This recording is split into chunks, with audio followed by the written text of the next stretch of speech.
Amma a cikin wannan bidiyo zan nuna mana yadda za mu yi amfani da shi domin mu ɗauko mu claiming ɗin satoshi ko ɗinmu. Da fari dai bayan ka yi login into metamask, ka shiga cikin metamask ɗinka, to farkon abin da za ka fara yi sai ka shiga wannan layi guda uku da suke ɓangaren hannunka na hagu, sai ka danna su. Idan ka danna zai su kawo ka nan gurin inda za ka ga wannan browser, wallet da activity, sai ka shiga cikin browser. Idan ka shiga cikin browser zai kawo ka kai tsaye zuwa nan wajejen, amma da yake ni na yi shi yasa ya kawo nan wajen. Idan kuma kai baka kai ba, yanzu zan ajiye maka code da zaka copy. Idan kai copy zaka taba nan wajen, kamar haka zai nuno ma wannan. Idan sai ka goge wannan, sai kai paste ɗinsa. Idan kai paste ɗinsa sai kai search, kai tsaye zai kawo ka wannan gurin. Bayan ya kawo ka wannan gurin, daga bangaren hannunka na dama sai ka taba gashi can, daga can sama an rubuta airdrop, sai ka taba airdrop. Zai kawo ka wajen da zaka zaɓi ƙasar da kake zaune. To dama ni dan Najeriya ne, gani a cikin Najeriya, har ma ya riga ya samu saboda cikin wanda ne tun a wancan karin. Da haka kai confirming. Idan kai dan Ghana ne, ka sauke ka sa Ghana, ko ka sa Sierra Leone, ko ka sa South Africa, ko dai wani duk dai ƙasar da kake ciki. To yanzu za mu confirm.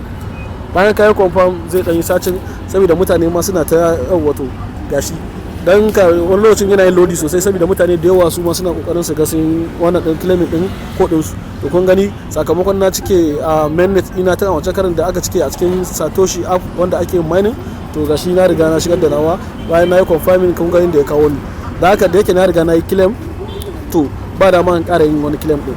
Da haka idan ka zo za ka yi sai ka danna wannan claim din. Idan ka danna wannan claim din zai kawo maka wani rubutu fari, zai kawo maka wani waje da farin abu an yi rubutu a cikin shi, an rubuta on nan da sauran dai abubuwan rubutu da aka yi rubuta, aka jawabi akai. Da haka sai ka yi scrolling.